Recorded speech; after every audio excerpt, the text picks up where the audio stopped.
오늘은 민수기 3강인데요. 1장 후반부와 그다음에 2장을 보겠습니다.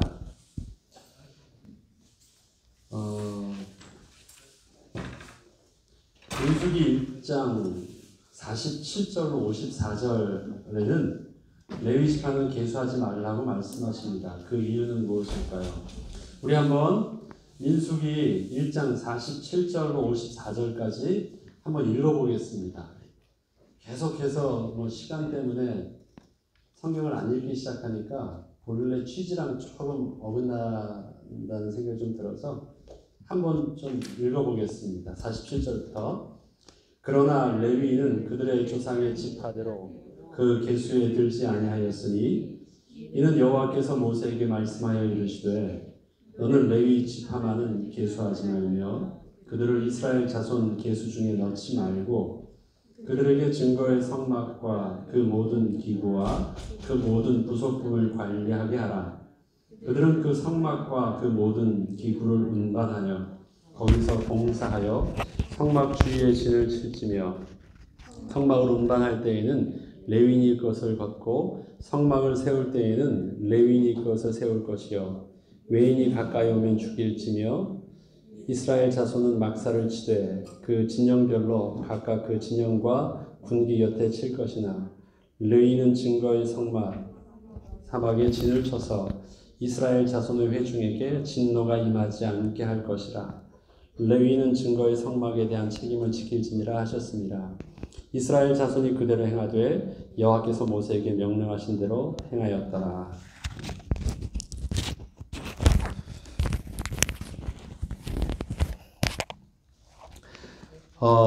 레위 지파는 계수하지 말라고 하셨죠. 오늘 읽었는데 그 이유가 있습니다. 그 이유가 무엇일까요? 지금 여기서 그 인구를 세는 이유가 뭘까요? 이스라엘 백성들이 민수기를 통해서 이제 백성들의 그 인구를 세는데 시작할 때 한 번, 그 다음에 끝날 때 한 번, 두 번을 합니다. 인구 계수하는 이유가 제일 주된 원인이 뭘까요? 조직하기 위해서요. 군대 조직을 하기 위해서. 그래서 지금 이스라엘 백성들은 하나님께서 계속 뭐라고 하냐면 하나님의 군대다, 하나님의 군대다 그래요. 그리고 인구를 계수할 때도 명수 나오는 그 기준이 뭐였어요? 싸움에 나갈 만한 20세 이상의 숫자예요. 그러니까 그 관점을 가지고 지금 인구를 계수하는 거예요. 싸우겠다라는 거예요. 군대를 만드는 것입니다. 레위인은 세지 말라고 해요. 그러면 레위인은 뭐예요? 하나님의 군대에 들어가질 않아요. 군대로서의 개념이 아니에요. 군인이 아니에요. 저들에게 이유가 있습니다. 아예 거기는 레위인이라는 것 지파 자체는요. 12지파 자체에서도 완전히 빠져 있어요. 12는 지난주에 말씀드렸듯이 에브라임과 므낫세를 반으로 나누면서 레위인을 대신해서 12지파로 나누었습니다. 그들에게 뭘 맡긴다고 오늘 하고 있습니까? 그들에게 증거의 성막과 모든 기구와 그 모든 부속품을 관리하게 한다라는 거예요. 전혀 다른 일입니다. 저들의 이스라엘 백성을 위한 그 어떤 일들이 아니라 다 성막에 관한 일들을 합니다. 관리하는 일도 하고 또 무슨 일도 할까요? 이동하는 일들도 합니다. 그렇죠?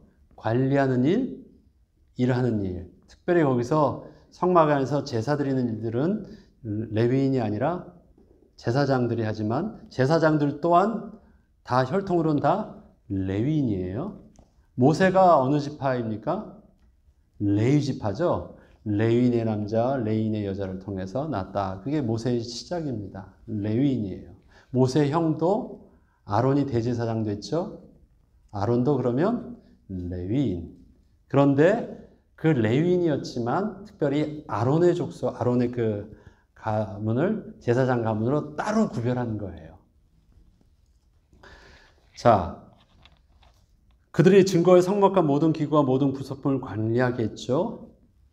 기구를 운반하며 거기서 봉사하며 그 다음에 또 하는 게 뭐예요? 성막 주위에 진을 치며. 그들이 사는데요.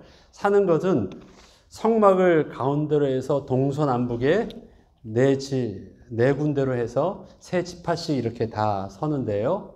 저들은 어디서 살아요? 레위인들은 성막과 각 백성의 진 있죠. 1대, 2대, 3대, 4대 각 대별로 있는 그 부대 사이에서 막을 치면 살아요. 그 레위인이 뭐가 되고 있어요? 경계가 되고 있어요. 이스라엘 백성이 지난주에 했었던 세 가지 일이 뭐라고요? 성막을 짓고 진을 치고 그 다음에 가운데 막을 세우고 레위인이 막을 합니다. 그렇게 가운데 막을 세우는 그 역할을 통해서 뭘 해요? 외인이 가까이 오면 죽일지니 가까이 와서 죽지 않도록 막아주는 것이 아니라 그 정도가 아니에요. 가까이 오면 어떻게 해요? 죽이래요. 굉장히 무섭죠. 이걸 그냥 오지 마세요 하고 있는 것이 아니에요. 그 정도가 아닙니다. 그것은 경고하면서 진을 쳤지만 가까이 온다면 죽여서 돈을 부이래요. 아예 접근하지 못하도록. 그러니까 완전히 이거는 보초를 서는 거예요. 가까이 오면. 그렇게까지 죽여야 되는 이유는 뭐 때문에 그래요? 레위인은 증거의 성막 사방에 진을 쳐서 어떻게 해요?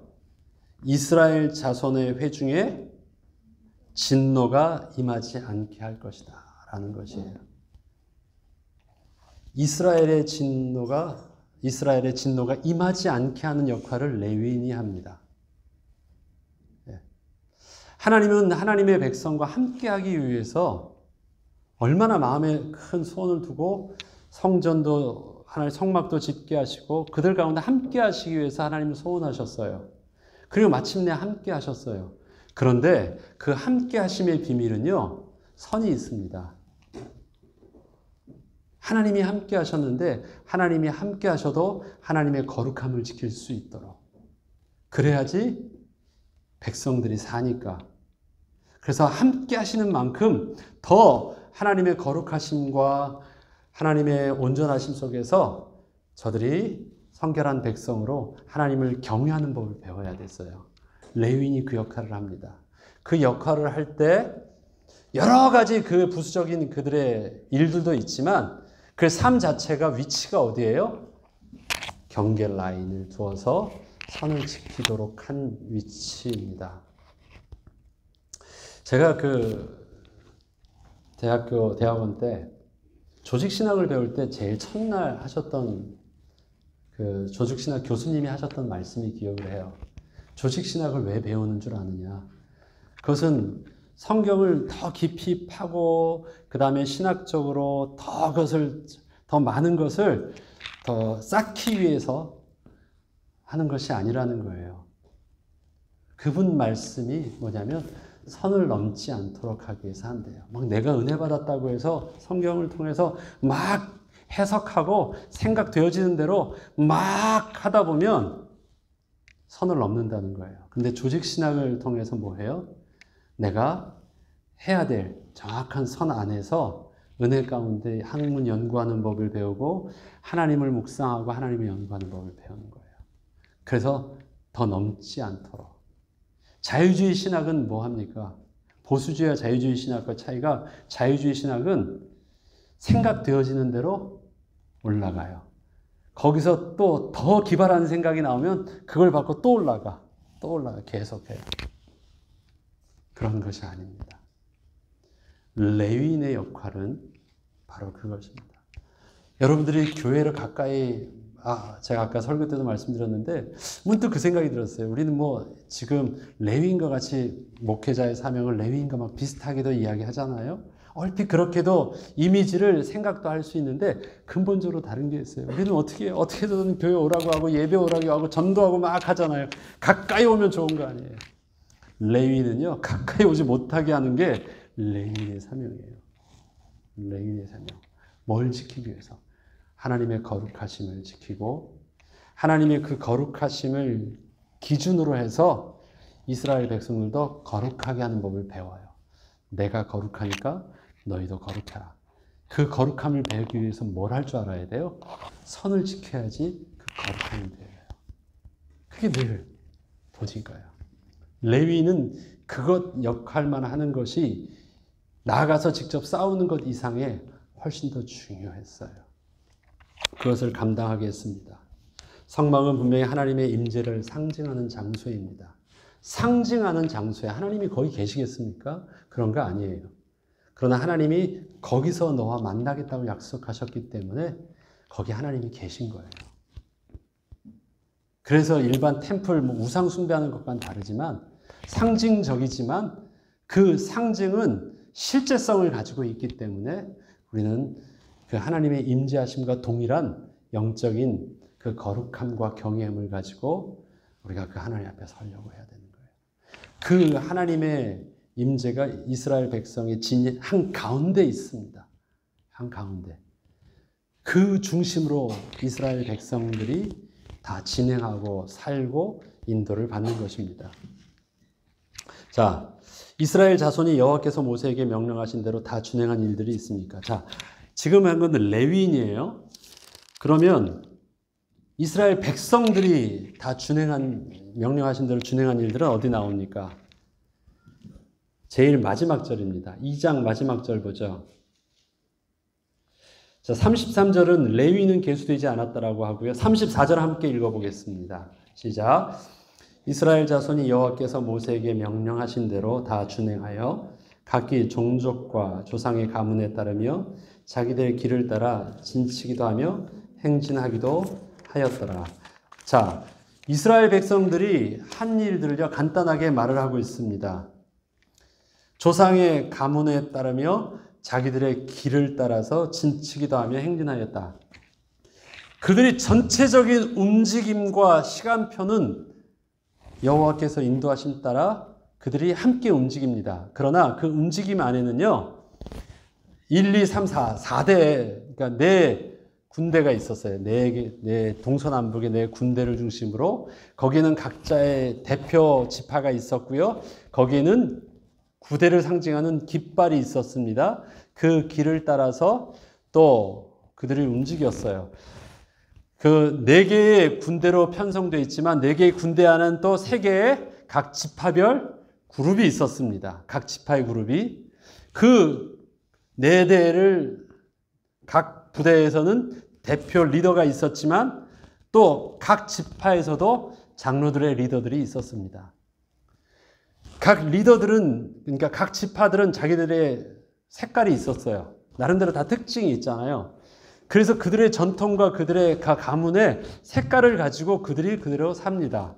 그렇지만 그 사는 것은 그 위의 리더들, 그 그룹의 제안을 받으면서 또 함께 따라야 될 것들을 움직이고 그 부대의 장도 전체 이스라엘 백성 전체의 또 리더십에 또 함께 따라서 움직여집니다. 그래서 굉장히 통일성 있는 일사불란한 또 하나의 방향성이 있었지만 그 가운데 위계 질서를 따라서 각 지파별로 자기들의 색깔을 잃지 않으면서도 하나 되는 다양성과 이 통일성을 가지고 진행을 했습니다. 진행을 할 때는 무엇 했습니까? 길을 따라서 진치기도 하며 행진하기도 하였어요. 뭐를 따라서 움직였다고요? 길을 따라서 움직였어요.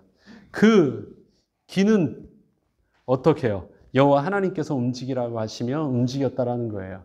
자기네들의 마음대로 가고 싶으면 가고 오고 싶으면 그게 아니었습니다. 위에 모든 것들이 질서적으로 그 하나님의 인도하심에 온전히 그것이 완전히 쫙 인도받아서 굉장히 조직적으로 됐습니다. 이거는 군대 조직이 다 된 거예요. 길을 따라서 움직였어요. 각 군대 조직이 완전히 딱 중심돼서 움직이는 삶을 광야 40년 동안 그렇게 다녔대요. 이렇게 하면서 그들의 진을 치고 다녔다라는 것입니다. 그럼 한번 크게 생각을 해보죠. 여러분들에게 어느 지파가 지파 다 외우기도 힘들어요. 동서남북이 어느 지파인지 저도 잘 모르겠어요. 그거는 필요하면 어떻게 하면 돼요? 펼쳐서 읽으시면 되는 건데 굵직한 거 하나 틀은 있어야 돼요. 뭐예요? 중심에 성막이 있고 그 다음에 그것을 경계선이 있는데 경계선은 누가? 레위인이 성막을 관리하고 이동하고 운반하고 관리하는 일, 그 다음에 레위인이 진을 치면서 경계가 되어지게 하고 그 경계를 넘어서지 않도록 살고만 하는 그냥 삶의 장소로만 경계가 아니라 넘어서지 않게 하는 실제적인 관리까지가 레위인이 사람을 죽인다라는 것, 그거 굉장히 엄한 법이라는 거예요.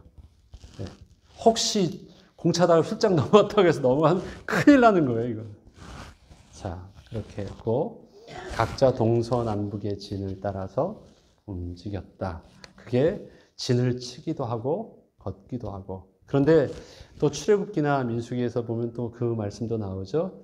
그 여호와의 그 구름이 이동하는데 질서가 있었습니까? 이 레귤러한 어떤 그런 패턴이 있었습니까? 없었어요. 그 다음날 움직일 수도 있었고요. 1년이 가도 안 움직일 수도 있었고요. 한 달 만에, 일주일 만에 항시 뭐예요? 레디하고 있어요. 오늘은 여기서 한 달 살 거야 그러면 한 달 정도의 마음을 가지고 내가 더욱 내려놓을 수 있잖아요. 뭐 오케이, 한 달 아니라 오늘은 일주일 있을 거야. 그래도 정해져 있다면 움직이는데 그걸 몰라요. 움직이는 대로. 그러니까 굉장히 매일매일의 삶을 한 1년 동안 거기서 살아도 매일 어떻게 해요? 내일 움직이는 것처럼 사는 거예요. 예. 저는 영적인 순발력이 있다라는 표현을 참 좋아합니다. 예. 생각하기 전에 먼저 몸이 반응하는 것. 우리 신앙생활에 하나님 앞에서의 순종의 모습과 훈련의 모습이 그런 순발력이 있었으면 좋겠어요. 그래서 빨리 그것에 대해서 빨리빨리 반응하는 것. 이스라엘 백성들은 그렇게 움직였습니다. 그래서 이스라엘 백성들이 했던 일들은 뭐예요? 길을 따라서 진을 치기도 하고 움직이는 것. 텐트 정도 쳐가지고 움직이는 게 아니에요. 굉장히 힘든 것입니다. 그 이동 자체가 뭐 한 가족 뭐 10대 명씩 움직이는 것이 아니라 거의 200만이 넘는 숫자가 한번 우르르 가는 것입니다. 가려고 하면 생각해야 될 것들이 아주 많아요. 많은 것들이. 실질적으로 필요로 하는 걸 세팅한다는 게 보통 일들이 아닙니다. 그 일들을 저들은 40년간 했습니다. 자, 3번 보죠. 3번은 행군하는 순서는 1대, 2대, 3대, 4대 순서로 합니다. 그런데 정착하는 사는 거 말고요. 진을 친 거 말고 이동할 때 레위인은 어디에 있었을까요? 이동할 때 레위인은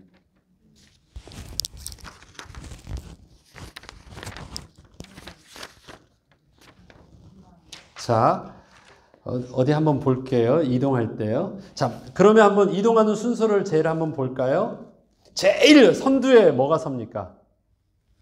이스라엘 백성들이 쫙 갈 때 33절과 36절 보면요. 그 10장 33절과 36절 보면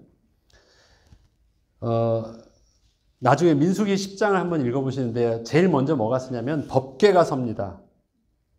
그 다음에 성막이 서고요. 그 다음 법궤가 서고 그 다음에 1대가 서고 그 다음에 성막이 서고 그 다음에 2대가 서고 성물이 서고 이런 순서입니다. 순서대로 하면은 제일 먼저 하나님의 언약궤가 먼저 서요. 성막은 그걸 위에 쌓는 거니까 그건 뒤로 가는데요. 언제나 제일 앞에 서는 것은 하나님의 언약궤가 앞에 서고 거리를 두고 따라갑니다. 법궤가 서고 그 뒤에 법궤로 호위할 수 있도록 1대가 서고요. 그 다음에 성막의 부품들이 그 1대 다음에 섭니다. 그 다음에 그 성막에 보호하는 것은 또 2대가 서고요. 또 성물이 서고 3대가 서고 4대가 섭니다. 전체적으로 보면 레위는 그 사이에 저들과 함께가 있는데요. 사실은 세 곳에 분산되어서 서 있는 것입니다. 그래서 이스라엘 백성들이 그 법궤와 성막을 뒤에서 호위하면서 이렇게 나아간 것이에요. 앞쪽에 서서. 레위인들이 그 일들을 진행했습니다. 이동을 할 때에서도 특징적인 것은요. 제일 앞에 누가 섰다라는 거예요? 원래대로 하면 군대가 앞에 서야죠. 그걸 다 막죠. 그런데 제일 가운데에 있는 가장 핵심되어지는 가장 소중한 것이 제일 위험하게 노출되어 있는 거예요. 사실은 보면. 이거는 군사의 어떤 전투의 개념 속에서는 아주 미련한 방법 아닙니까? 가장 중요한 거니까 가장 가운데 위치해야 되는데 그렇지가 않아요. 앞서서 뒤에 호위하면서 따라가야죠. 그런데 다 어떻게 해요? 다 앞서 있고 그 뒤에서 이렇게 나아갑니다. 하나님이 지켜주시는 거고요. 하나님의 인도하심이 훨씬 더 중요하다라는 거예요. 이동할 때의 모습이었습니다. 진을 칠 때의 모습은 언약궤가 중심이었지만 그 다음에 이동할 때는 뭐예요? 언약궤가 제일 앞서 행하셨습니다. 자, 아까 말씀드렸죠. 각 대 군 깃발이 있었던 진영은 어느 지파였습니까? 1, 2, 3, 4대에 군 깃발이 있는 진영은 어디예요? 자, 첫 번째 동쪽에 선 지파는 일대는 뭐가 그 깃발이 어디 있었어요? 르우벤 지파예요. 맞죠? 유다. 자, 3절에 유다 지파예요. 유다 진영의 군기가 있습니다. 그리고 유다 진영의 장이 전체 진영의 또 장이 됐습니다. 그 다음에 두 번째는 르우벤이 남죠. 그 다음에 세 번째는 어떻게 해요? 에브라임. 네 번째는 단 지파. 저들이 각 지파의 어떤 그룹입니까? 그 다음에 리더 그룹입니다. 리더 그룹을 중심으로 해서 그 다음에. 그러니까 지금 우리 사사시대를 보면 나왔던 거 있죠? 유다, 에브라임, 단. 여러분 막 계속 사사시대 나와서 움직였던 이름 속에서 보면 다 그 이름들이 많이 나오죠. 네. 그리고 에브라임 지파의 그 자존심도 거기서 나왔었고요. 아무튼 그렇게 네 지파를 중심으로 그 깃발을 중심으로 이렇게 진행을 했습니다. 영적인 질서가 이스라엘 백성들이 움직일 때도 있었습니다. 하나님이 우리의 숫자를 계수하시고 우리를 나아가실 때 우리 개개인이 우리 가정에 특징들이 있고 그 전통을 따라서 그 조상 안에서의 질서가 있습니다. 그러나 그 특징은 어디요? 우리를 함께 하셨던 그 그룹의 질서 속에서 또 그 하나님의 큰 인도 속에서 그 앞의 법이 더 우선되어지는 법 속에서 영적인 질서를 따라서 온전히 인도받을 수 있었습니다. 이스라엘 백성들의 그 인도하심의 비밀, 정착할 때 가장 중요하게 했던 레위인의 직분. 앞으로 좀 더 나아가면서 하나하나 할 것인데 오늘은 거기까지 일단 하고요. 크게 오늘 기억해야 될 것 잘 두고 우리의 삶 속에서도 진행과 멈춤과 해야 될 우리의 역할들 잘 감당해야 되는 모습이 어떤지를 우리 하나하나 더 배워나가야 되겠습니다. 기도하겠습니다. 하나님 아버지, 이번 한 주간도 성령의 인도하심을 따라 우리가 있어야 될 곳에, 우리가 해야 될 것에 잘 감당하게 하시고 우리의 삶의 안정감을 울타리를 쳐서 취하는 것이 아니라 은혜로서 굳게 하고 아름답게 함으로 우리가 주의 은혜를 이번 한 주간도 누리기를 원합니다. 특별히 우리에게 주신 삶을 또 사명을 잘 감당하기 위해서 믿음으로 도전을 멈추지 않게 하시고 영문 밖으로 그리스도가 계신 그곳으로 나아갈 수 있는 우리의 믿음의 담대함과 결단을 또 이번 한 주간도 누리게 하여 주옵소서. 감사드리며 우리 주 예수 그리스도의 이름으로 기도합니다. 아멘.